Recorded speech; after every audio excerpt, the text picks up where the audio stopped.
Pre-market summary for Indian stock market.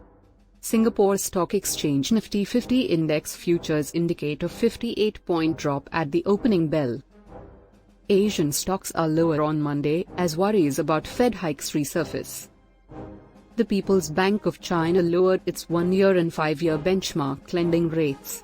The 1-year prime rate is now 3.65% and the 5-year is 4.3%. Investors were worried about inflation and the Federal Reserve's response. Fed Chairman Jerome Powell is expected to speak this week at the central bank's annual symposium in Jackson Hole, Wyoming. Domestic equity benchmarks fell Friday. S&P, BSE Sensex fell 651.85 points, 1.08%, to 59,646.15. The Nifty 50 fell 198.05 points, 1.10, to 17,758.45.